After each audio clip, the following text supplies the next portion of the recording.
ಜಿಲ್ಲಾ ಕಡ್ಜದ ಮಹಾಲಿಂಗೇಶ್ವರ ದೇವಸ್ಥಾನದ ಪೂಜೆ ಮಲ್ಪನ ರಾಮಕೃಷ್ಣ ಅಡಿಗೆ ಬಕ ಶ್ರೀಕಾಂತ ಅಡಿಗೆರೆಗೆ ಕಡ್ಜೆ ಬಿಜೆಪಿ ನಾಯಕರು ಬಜರಂಗ ದಳ ಕಾರ್ಯಕರ್ತರು ಪೆಟ್ಟುಪಾಡಿನ ಸಂಗತಿ ನಡೆದುಂಡು.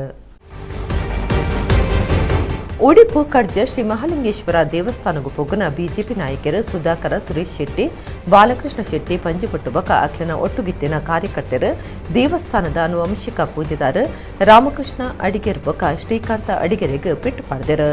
ಪೂಜೆದ ಕೆಲಸಡುಪುನಗ ಅಖಿಲನ ಮೇಯ್ತ ದುತ್ತೈತ ದೆಪ್ಪಾದ ಬತ್ತಲೆ ಮಲ್ತದ ಪೆಟ್ಟು ಪಾಡ್ದು ಕೆರ್ಪಾಂದು ಪೋಡಿಪಾಯಿನ ಬಗೆಟ್ ಅಡಿಗೆರು ದೂಡ್ತೀರು.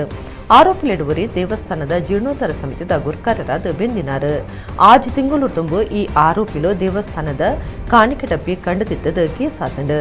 ದೇವಸ್ಥಾನದ ಇಚಾರಡು ಅಪಗಪಗ ಕೈಪಾಡಿನ ವಿರುದ್ಧ ಆಡಳಿತ ಮಂಡಳಿ ಕುಂದಾಪುರ ಕೋರ್టుಗೂ ದೂರು ಕೊಟ್ಟಿದ್ದಳು. ಶಾಸಕರ ರಘುಪತಿ ಭಟ್ರನ ಬೆರಿಸಾಯುಡು ಆರೋಪಿಲು ಸೊರ್ಕುದು ಇಂಚ ಮಲ್ತದಿರಂದು ಪೂಜೆ ಮಲ್ಪನಗಳ ಕುಟುಂಬ ದುಡ್ದುಂಡು. ಅಡಿಗೇರು ಇರುವೆರ್ಲ ಉಡುಪು ಸರ್ಕಾರಿ ಆಸ್ಪತ್ರೆ ಸೇರಿದರು.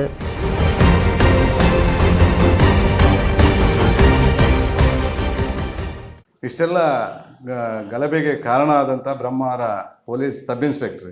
ಯಾಕೆ ಹೇಳಿದರೆ ಇವರ ಹಿಂದೆ ಇಲ್ಲಿ ಯಾರು ಇವತ್ತು ದಾಳಿ ಮಾಡಿದ್ದಾರೆ, ಇವರು ಹೇಳಿಕೆ ಕೊಟ್ಟಂಥ ವ್ಯಕ್ತಿಗಳು ಯಾರು ದಾಳಿ ಮಾಡಿದ್ದಾರೆ ಅವರ ಮೇಲೆ 420 ಕೇಸ್ ಕೂಡ ಬ್ರಹ್ಮಾವರ ಠಾಣೆಯಲ್ಲಿ ಬುಕ್ ಆಗಿತ್ತು. ಆರೋಪಿಗಳ ಮೇಲೆ ಕೇಸ್ ಇದ್ದಾಗ ಕೂಡ ಯಾವುದೇ ಜಾಮೀನು ತಗೊಳ್ಳದಿದ್ದ ಸಂದರ್ಭದಲ್ಲಿ ಅವರನ್ನು ಬಂಧನ ಮಾಡದೆ ಅಥವಾ ಅವರಿಗೆ ಯಾವುದೇ ಪ್ರಕರಣದಲ್ಲಿ ಮುಚ್ಚಳಿಕೆ ಬರೆಸಿದ ತಪ್ಪು ಮಾಡಿದ್ದು ಬ್ರಹ್ಮಾವರದ SI. ಅವರು ಯಾವುದಾದ್ರೂ ಒಂದು ಆ್ಯಕ್ಷನ್ ತಗೊಳ್ತಿದ್ರೆ ಇವತ್ತಿಗೆ ಈ ಹಲ್ಲೆ ಆಗುವ ಪರಿಸ್ಥಿತಿ ಇರಲಿಲ್ಲ. ಆದರೆ ಇದೊಂದು ಕರ್ಜೆ ಇತಿಹಾಸದಲ್ಲಿ ಮಹಾಲಿಂಗೇಶ್ವರ ಮುನಿಯುವಂಥ ಕೆಲಸ ಮಾಡಿದ್ದಾರೆ. ಈ ಕೆಲಸ ಯಾರು ಬೇಕಾದರೂ ಮಾಡಲಿ, ಅವರು ಖಂಡಿತ ಒಳ್ಳೆಯದಾಗೋದಿಲ್ಲ. ಮುಂದಿನ ದಿನಗಳಲ್ಲಿ ಇದೊಂದು ಬ್ರಾಹ್ಮಣರ ಮೇಲೆ ಮಾಡಿದಂಥ ಹಲ್ಲೆ ಅಲ್ಲ, ಇದು ಇಡೀ ಹಿಂದೂ ಸಮಾಜದ ಯಾರ ಆಸ್ತಿಕತೆ, ಒಂದು ಧಾರ್ಮಿಕ ನಂಬಿಕೆಯನ್ನು ಉಳಿಸ್ಕೊಂಡು ಬಂದಂಥ ಎಲ್ಲರ ನಂಬಿಕೆಯ ಮೇಲೆ ಮಾಡಿದ ಒಂದು ಹಲ್ಲೆ. ಅಕ್ಟೋಬರ್ 25-26ಕ್ಕೆ ಅನಧಿಕೃತವಾಗಿ ದೇವಸ್ಥಾನದ ಕಾಣಿಕೆ ಡಬ್ಬಿ ಹೊಡಿಲಿಕ್ಕೆ ಹೋಗ್ತಾರೆ.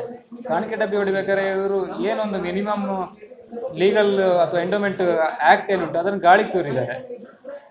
ಮೊದಲನೇದಾಗಿ ಇವರು ಜೀರ್ಣೋದ್ಧಾರ ಸಮಿತಿಗೆ ಕಾಣಿಕೆ ಡಬ್ಬಿ ಹೊಡೆಯುವ ಯಾವುದೇ ಹಕ್ಕಿಲ್ಲ. ಎರಡನೇದಾಗಿ ಜೀರ್ಣೋದ್ಧಾರ ಸಮಿತಿ ಅಸ್ತಿತ್ವದಲ್ಲಿಲ್ಲ. ಅದೆಲ್ಲ ಇದ್ದು ಭಾನುವಾರ ದಿನ ಸಂಜೆ 4 ಗಂಟೆ ಸುಮಾರು 4:45 ಗಂಟೆ ಸುಮಾರಿಗೆ 3 ಜನ ಬಂದು ಕಾಣಿಕೆ ಡಬ್ಬಿ ಹೊಡೆದಿದ್ದಾರೆ. ಅವ್ರಿಗೂ ದೇವಸ್ಥಾನಕ್ಕೆ ಯಾವುದೇ ರೀತಿ ಸಂಬಂಧ ಇರೋದಿಲ್ಲ. ಇದ್ರ ಬಗ್ಗೆ ನಾನು ವಿಡಿಯೋ ಮಾಡಿದಾಗ ನನಗೆ ಅನೇಕ ಯುವಕರು ಪಾನಮತ್ತರಾಗಿ ಬಂದು ಹಲ್ಲೆ ಮಾಡಲಿಕ್ಕೆ ಬಂದಿರ್ತಾರೆ. ತದನಂತರ ಪೊಲೀಸರು ಬಂದಿರ್ತಾರೆ. ಶಾಸಕರೆದುರು ನಡೆದಂಥ ರಾಜ್ಯಸಭೆಯಲ್ಲಿ ಕೇಸ್ ಕೊಡಬೇಡಿ, ಶಾಸಕರ ಕೇಸ್